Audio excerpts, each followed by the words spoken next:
Are you wanting more leads and you're wondering how you can do that with Instagram? Then watch this video and I will show you how that can be achieved.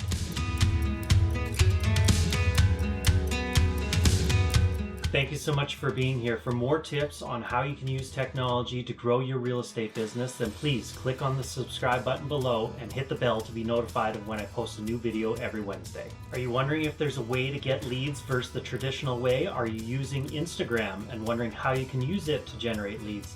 By the end of this video, I will show you how you can do just the thing by using only Instagram. Since starting my Instagram page under a year ago, I've seen quite a bit of growth, and because of it, I have people reaching out to me wanting to buy and sell through me just because of the content they see on my Instagram page.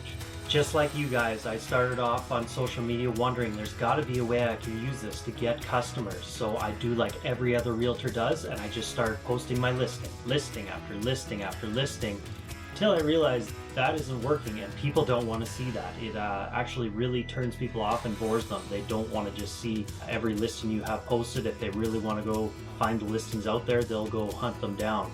Too many realtors on Instagram are still doing this. They're still just posting their listing. They're trying to sell, sell, sell. And guess what? Like I said, it doesn't work anymore. So please stop doing it. You're just turning people off. People, they want to see you as a real human being. They want connection. They don't want to be sold.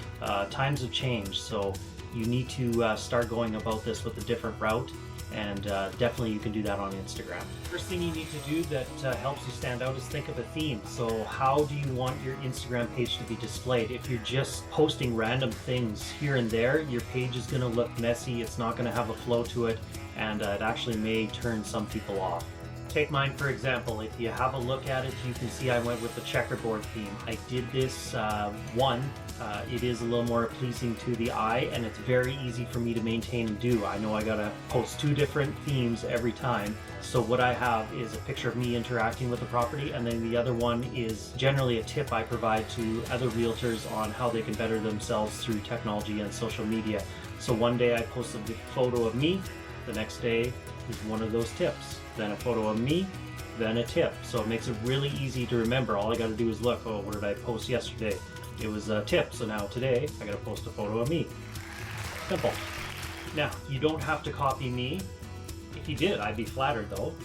Go for it. More than happy if you did. But if you did want a different theme or you want some other inspirations, just Google themes for Instagram. You're going to find a lot of different web pages, and you're going to see a lot of different themes on there that may grab your attention and help you to get some inspiration from. From there, once you have your layout figured, you need to think about ahead of time what you're going to be posting on there, because while the theme may look great, and if you're posting something and all of a sudden you do something wrong and it doesn't go with your theme, or you're scrambling to think how this could fit into your theme, it's just not going to make it fun and you're going to fall behind. So you need to think ahead of time. If it involves 3 different tiles, what are the 3 different tiles I could do? Or if it's something like mine, you know you've got 2 different ones, so that can be a little bit easier. So something to definitely think about before continuing. No matter what you do, how you lay it out, what theme you're going with, you need to make sure that at least one of those photos in that theme has a picture of yourself. Now, I know some people have strong opinions of this. They think it's maybe egotistical, and maybe some people think that when they look at mine, but guess what? I don't care, because it works.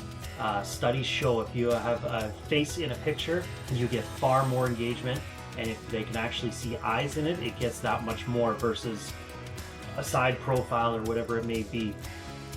Don't believe me? Go check out my Instagram profile right now. You look at my quote, you look at the pictures of me, you can see I have far more engagement on the photos of myself. So you really need to do that, and then it lets people know who you are and can get to know you better as well, versus if you just have random photos out there and nothing but you in it.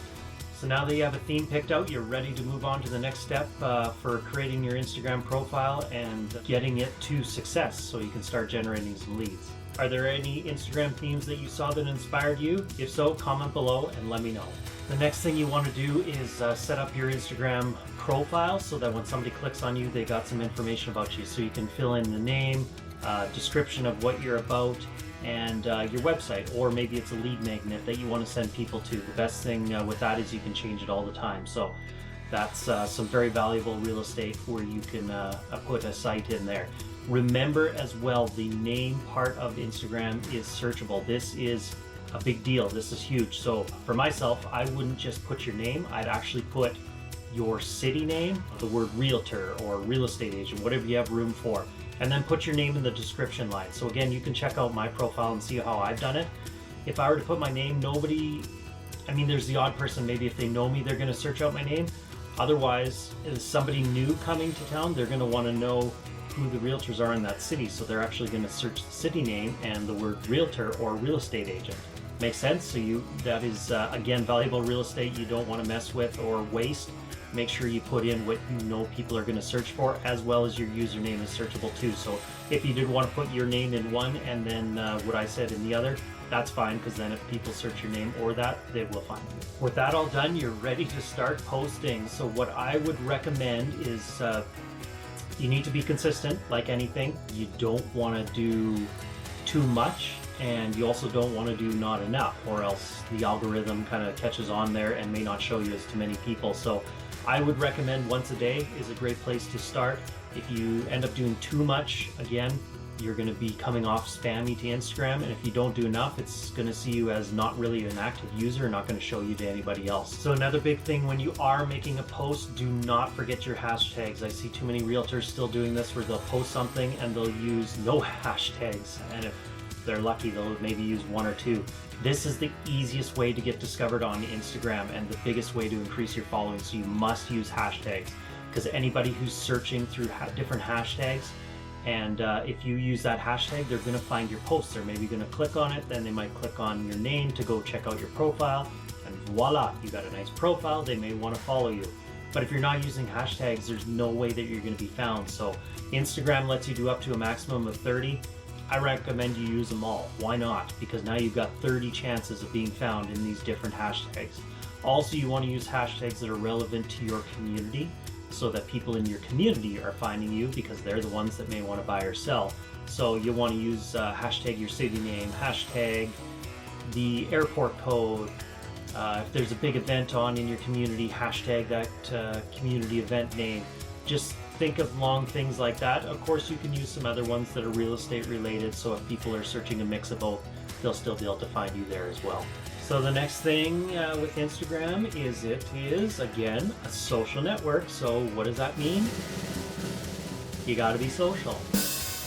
You can't just be posting on Instagram all the time and hope that that's going to work. You need to get on there and be social as well and interact with people. Again, if you're not interacting, people might think you're just a bot account. There's no human connection there. Again, I shake my head over it. I don't understand it. I look at other realtors' profiles. I'll see they'll make a post. Somebody will comment on their post, and then it's like crickets. They don't do anything with that. It's like, what are you doing? Somebody took the time to make a comment. You comment back and let them know you're there. The quicker you can, too, it just shows them that you're active. So you need to go onto other people's profiles and their posts and interact with them. Find ones within your community. Find something you really enjoy. Comment on it. Say, hey, great post, love it. Give them a like. Do what you got to do just to get your face out there. It's kind of like going to a community event. You can go there, you can just sit there and not say anything, and nobody ever talks to you. Nobody even knows you were there. Or you can get your butt up, you can get around, talk to a couple people, and all of a sudden they'll be like, hey, I met this realtor at this event. What's the difference between that and Instagram? There is not. It's just one's digital and one is face to face. So you need to get out there and you need to be making those connections. Comment, like, and for sure, please reply to other people that comment on your stuff. I don't understand it. One other tip on the interacting part, and then I'll stop, I swear. You need to spend, say, 15 minutes a day and just explore different hashtags within your city. Go through that list of hashtags in there, click on some, comment on those, and that's the best way you can get started interacting.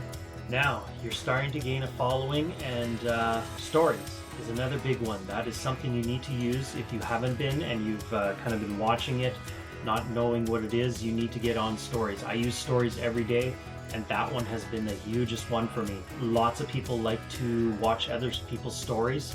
It may seem silly, but people just want to know who you are. They want to see who you are as a real person. So do not script it. No scripting whatsoever. It needs to be off the cuff, just what you're doing throughout the day. I strive to have at least 4 posts on my story a day. Sometimes I have less, sometimes I have more. Again, you don't want to over flood it, and you don't want to have crickets there, because if somebody sees you're not posting stories, they're going to think, again, you're not active. So stories are a big one. Don't take them lightly. You need to be posting on there. With stories, you can also include your location. You can include hashtags so that, again, for a better chance of being found. And just be yourself. Like I said, I mean, I'll do, when I'm doing a story, I'll hold the phone up if I'm at a property or I'm getting ready to take photos with our photo guy, and I'll just do a quick segment, and it's all off the cuff. If I make a mistake, I stumble, I keep going. That's what people want to see. And the amount of feedback I've had just from the stories from people watching me is incredible. They're going, oh, well, they know more about me than what I ever thought they would. Now they trust me. They've made a connection with me. Now when they come to deal with me or buy or sell a house, they're already comfortable with me. It's not like me having to get to know them. It's just a completely different demographic than it was, say, 10 years ago when you met somebody new. I may be meeting them for the first time, but it's like they've known me for the past how many months that they've been watching me, and I can't explain it. It's incredible. It's just a different relationship than what I would have had when I was a realtor 10 years ago, and it makes it so much easier. So stories are so powerful. You need to do them, and like I said, just be yourself. So there you have it. Now that you know how to start generating leads through Instagram, but maybe you're wanting some ideas to put out there, then you're going to want to check out my description below for my free guide. It has 10 video ideas that have 10 times my social media leads. If you like this video, please let me know by, of course, liking it, commenting, subscribing, and sharing with anyone else you may find this beneficial for. Also, comment below with a hashtag if you're ready to start gaining some leads on Instagram. Also, don't forget to check out my prior videos on real estate video marketing ideas and increasing your real estate leads by 200%.